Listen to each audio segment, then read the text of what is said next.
ॐ भूर्भुवः स्वः तत्सवितुर्वरेण्यं भर्गो देवस्य धीमहि धियो यो नः प्रचोदयात्।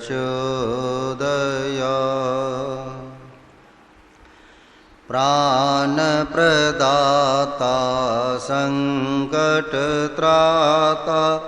हे सुखदाता ॐ ॐ सविता माता पिता वरेण्यं भगवन् भ्राता ॐ ॐ तेरा शुद्ध स्वरूप धरे हम धारण धाता ॐ ॐ प्रज्ञा प्रेरित कर सुकर्म में विश्वविधाता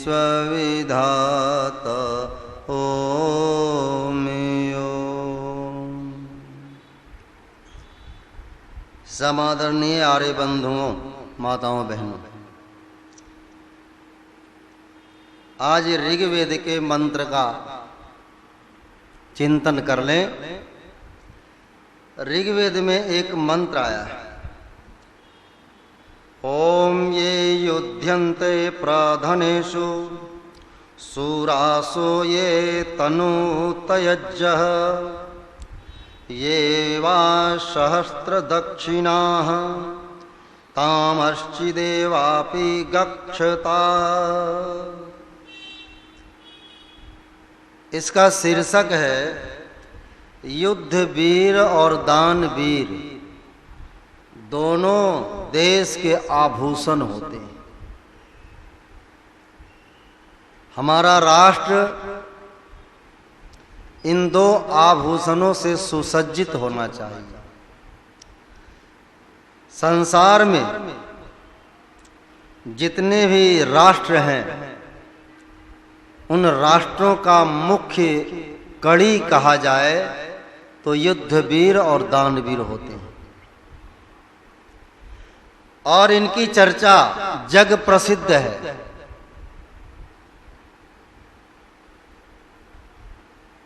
इसका भावार्थ ऋषि लिखते हैं कि हे वीरों, जो सूरवीर संग्राम में युद्ध करते हैं, जो योद्धा संग्राम में युद्ध करते हैं, जो युद्धों में अपने प्राण दे देते हैं अथवा जो यज्ञों में सहस्त्र रुपए दान देते हैं, उनके पास जाओ, वे सम्मान के पात्र हैं और उनका सम्मान निरंतर होना चाहिए। जिन योद्धा के बल पर राष्ट्र सुरक्षित रहता है और जिन दानी महानुभावों के बल पर समाज सुरक्षित रहता है, ऐसे लोगों का वंदन और अभिनंदन नित्य प्रति करना चाहिए। ये मंत्र कितना महत्वपूर्ण है हमारे राष्ट्र के लिए और हमारे जीवन के लिए, ये चिंतन का विषय है। महर्षि दयानंद जी महाराज ने जब घोषणा किया था, आओ लौट चले वेदों की ओर, तो यूं ही उन्होंने ये घोषणा नहीं किया था। उन्होंने अपने मन में बहुत बड़ी परिकल्पना की थी कि अगर वेदों के पथ पर संसार आ जाता है तो सारा संसार सुखी हो जाएगा। ये तो राष्ट्र के संदर्भ में ये प्यारा सा मंत्र हमें संकेत करता है। प्रत्येक राष्ट्र को योद्धा तैयार करना चाहिए और प्रत्येक राष्ट्र को दानी भी तैयार करना चाहिए। हमारा राष्ट्र जो आज सुसज्जित है, हमारा राष्ट्र समृद्धि के पथ पर अग्रसर है, इसके पीछे ये दो योद्धाओं का सबसे बड़ा योगदान है।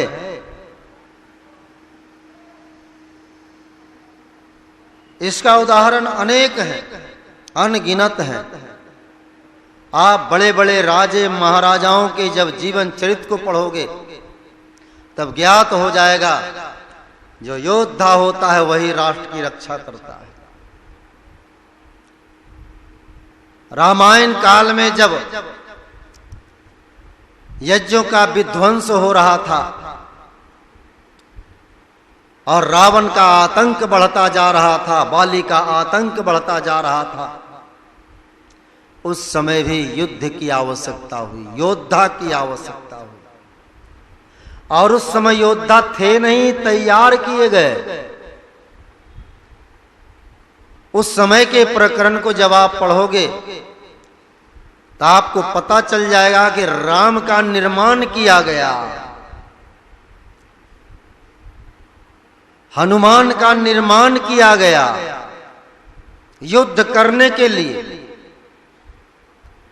आलस्य प्रमादी बन करके, विलासी बन करके, राजा बनकर राष्ट्र को नष्ट करने के लिए तैयार नहीं किया गया था, युद्ध के लिए तैयार किया गया ताकि चक्रवर्ती साम्राज्य सुरक्षित रह सके। ये योजना थी महर्षि अगस्त्य की। पहले जो ऋषि होते थे वे समाज के लिए सोचते थे और उनका जो निर्माण होता था वो मानवता के हित में होता था। आज जो निर्माण हो रहे हैं ये मानवता के पतन की ओर हो रहे हैं, पतन की ओर ले जाता है।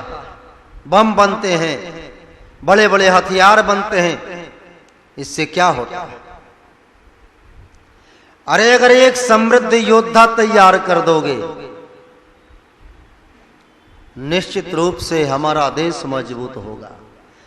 जैसे राम को तैयार करके रावण का विध्वंस किया गया, हनुमान को तैयार करके उस योजना में शामिल किया गया,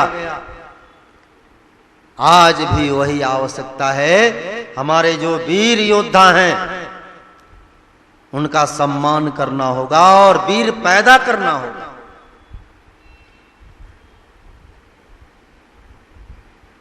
महारानी, महाभारत में एक प्रसंग आता है, माता विदुला का प्रसंग आता है। जब संजय युद्ध करके युद्ध क्षेत्र से भाग खड़ा हुआ, उस समय माता विदुला के आंचल में आकर के छुप जाता है। माता ने पूछा, बेटा युद्ध सजा हुआ है, तू मेरे पास क्या करने आया? माता विदुला के पुत्र ने कहा, संजय ने कहा कि मैं शत्रु से मुकाबला नहीं कर सकता, मैं मारा जाऊंगा। माता विदुला ने अपने कोख को लज्जित होते हुए सहन नहीं कर सकी। उन्होंने कहा कि बेटा अगर मरना है तो युद्ध भूमि में मरो। मैंने कायर बेटे को जन्म नहीं दिया है, तू मेरे यहां आने से पहले सांप के बिल में हाथ डाल करके मर क्यों नहीं गया?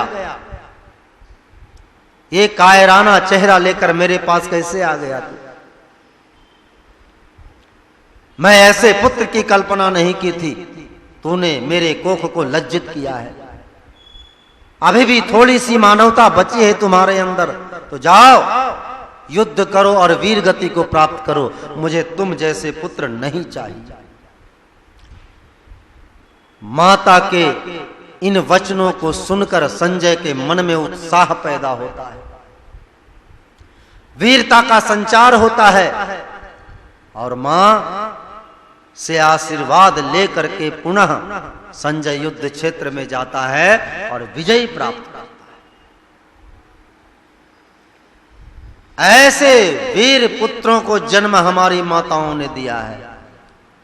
जब तक उसका सम्मान नहीं करेंगे, उसके स्वाभिमान को नहीं जगाएंगे, तब तक देश सुरक्षित नहीं रह सकता। ऐसे अनेक अवसर आते हैं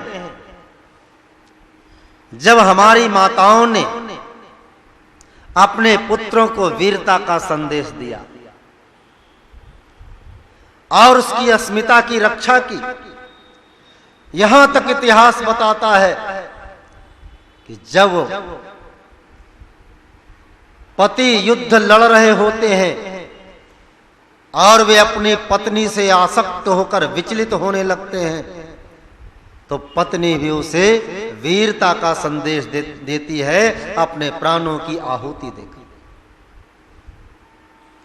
ये मंत्र हमें शिक्षा दे रहा है, कोई साधारण सी बात नहीं है। आज हम कहते हैं जेवर बना लो, हमारे आभूषण हो जाएंगे, सोने का हार पहन लेंगे, हमारा शरीर सुसज्जित लगेगा, कान की बाली पहन लेंगे, हाथों में सोने का कड़ा पहन लेंगे, दुनिया को दिखाएंगे। लेकिन प्यारे बंधुओं, वेद के माध्यम से ऋषि दयानंद ने संसार को संदेश दिया है कि युद्धवीर और दानवीर ये दोनों आभूषण होते हैं देश के। ऐसा योद्धा तैयार करो जिससे संपूर्ण राष्ट्र सुरक्षित रह सके। महारानी हाड़ा रानी का इतिहास आप जानते होंगे। जब रानी के पास राजा पहुंचते हैं, अभी विवाह संस्कार हुआ था हाड़ी रानी का, हाथ की मेहंदी भी नहीं छूटी थी। विवाह संस्कार हुआ और सुहाग रात में जाने के लिए तैयार था। उसी समय राजा का पत्र आ जाता है वीर योद्धा को कि युद्ध छिड़ रहा है, तुम्हें आना होगा। एक तरफ पत्नी जो नई नवेली पत्नी है सामने बैठी है, एक तरफ राजा का फरमान है तत्काल चल दो। वो करे तो क्या करे। रानी चूंकि वीर थी, छत्रानी थी, उसने पत्र को पढ़ा और अपने पति को संदेश दिया कि आपको युद्ध में जाना चाहिए, हम तो यहां हैं ही, आप मेरी चिंता मत करो। वो योद्धा, जो नौजवान योद्धा होता है, वो पत्नी के प्रति आसक्त हो जाता है। कहता है मैं कैसे जाऊं तुम्हें छोड़कर, अभी नई नई शादी हुई है, तुम्हारे हाथ के मेहंदी भी अभी नहीं छूटे, हम तुम्हें छोड़कर कैसे जाएं। पर महारानी कहती है ना, राष्ट्र सबसे बड़ा होता है, अगर राष्ट्र सुरक्षित है तब हम सुरक्षित हैं, अगर राष्ट्र सुरक्षित नहीं तो मैं भी सुरक्षित नहीं हो सकती, इसलिए आपको जाना होगा। वो योद्धा को पत्नी तैयार कर देता है युद्ध क्षेत्र में जाने के लिए, और जब तैयार होकर के जाता है, घोड़े पर सवार होता है, पत्नी को देखते हुए थोड़ी दूर चलता है, पत्नी याद आती है, एक पत्र लिखता है। पत्र लिख करके रानी को भेज देता है। जब रानी के पास वो पत्र पहुंचता है, रानी पढ़ करके देखती है कि मेरा पति मेरे चिंता में काफी, मेरे कारण काफी चिंतित हैं। अगर यही चिंता बनी रही तो युद्ध नहीं जीत पाएंगे, मैं उसका उपाय कर दिए देता हूं। और जो पत्र वाहक था उसे कहा कि एक थाल लेकर के आओ। थाल लेकर के आता है और महारानी हाड़ी अपने सर को गर्दन से अलग कर देती है।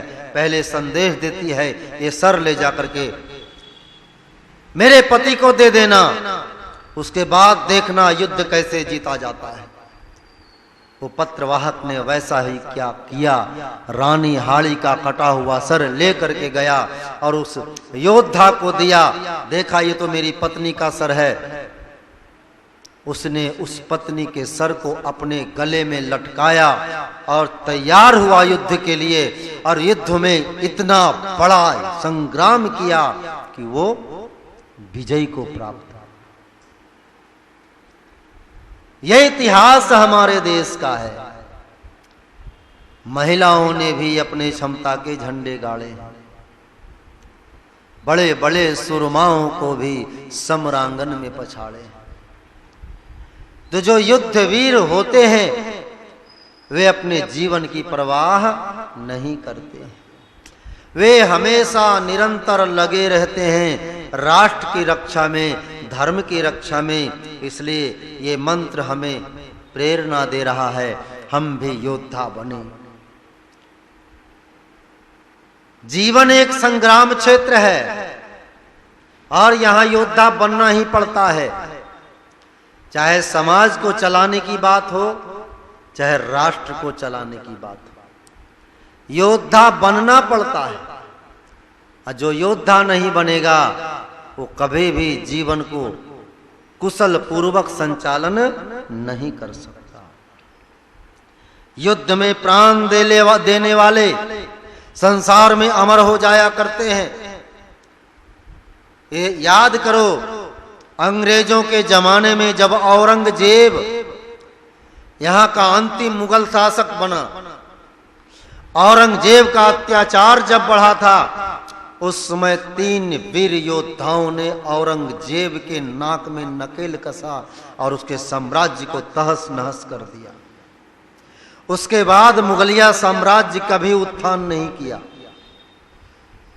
यूं तो लोग कहते हैं मुगल साम्राज्य का अंतिम सम्राट बहादुर शाह जफर था, लेकिन इतिहास इसका साक्षी है मुगल साम्राज्य तो औरंगजेब के शासन काल में ही समाप्त हो चुका था। ऐसे समाप्त करने के लिए 3 योद्धाओं ने अपने जीवन की कुर्बानी दी, अपने जीवन को लगा दिया। मेवाड़ के राजा राम सिंह जो महाराणा प्रताप का पोता था,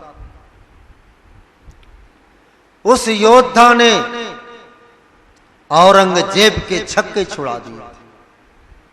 ये बहुत लंबी कहानी है, बहुत ही रोचक दृष्टांत है यहां पे, लेकिन इतना जान लो आप, औरंगजेब के शासन पर जो कुठारा घात किया राजा राम सिंह ने, औरंगजेब की सेना तिलमिला गई। एक और मराठा सरदार वीर शिवाजी ने जो वीरता का संचार किया, उससे औरंगजेब की सेना थर्रा गई। और एक तरफ पंजाब से निकलने वाले योद्धा गुरु गोविंद सिंह, सिखों के अंतिम गुरु, 10वें गुरु, उस योद्धा ने अंग्रेजों के छक्के छुड़ा दिए।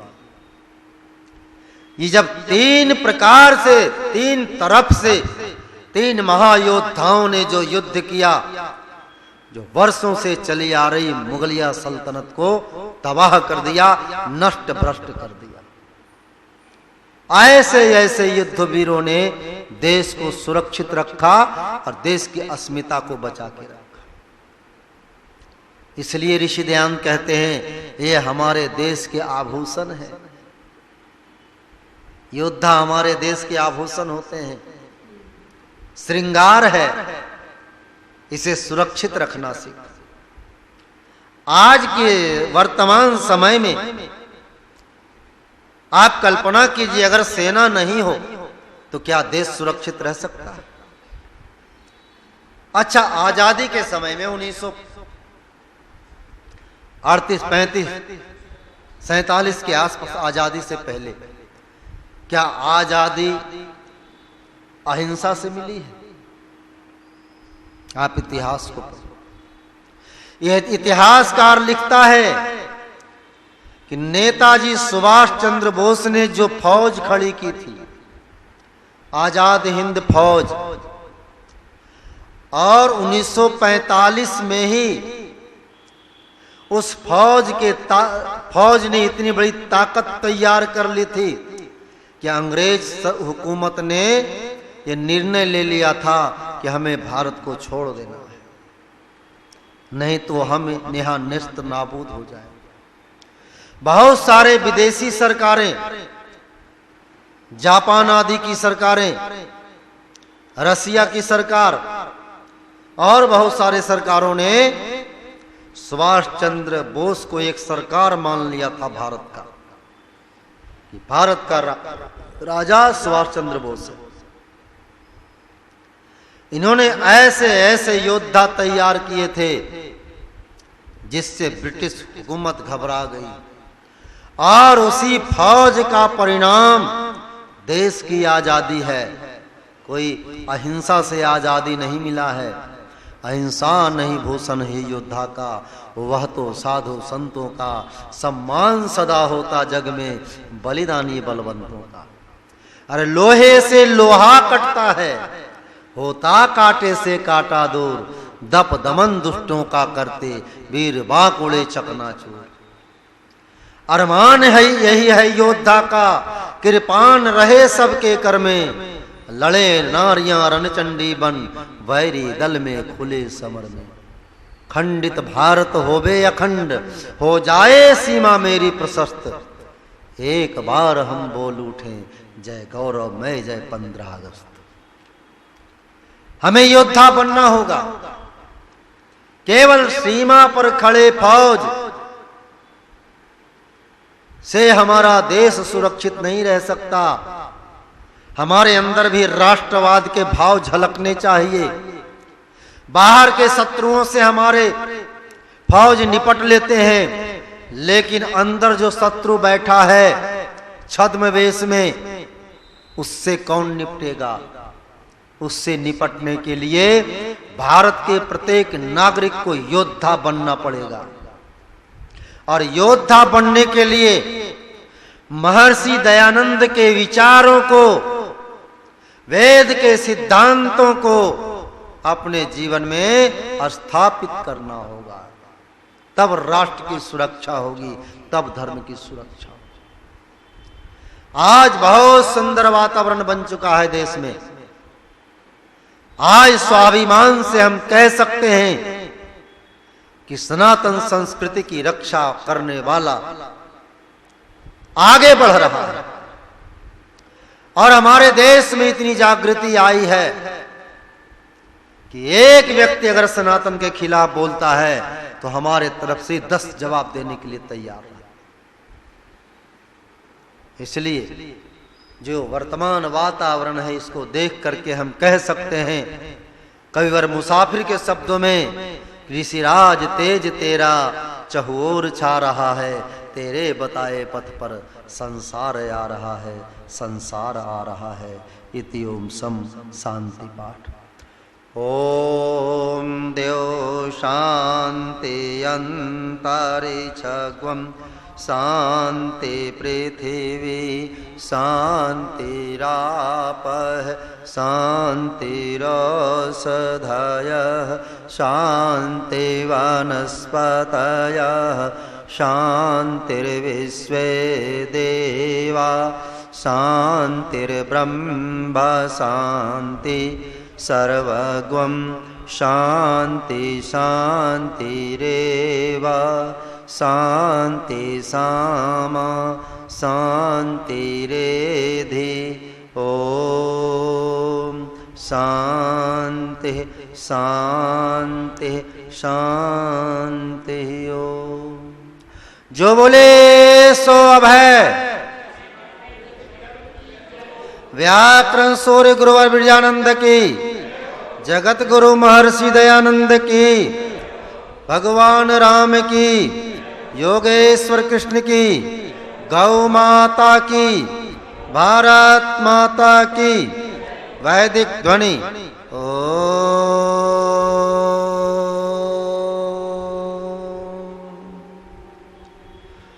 वैदिक अभिवादन सभी को सादर नमस्ते।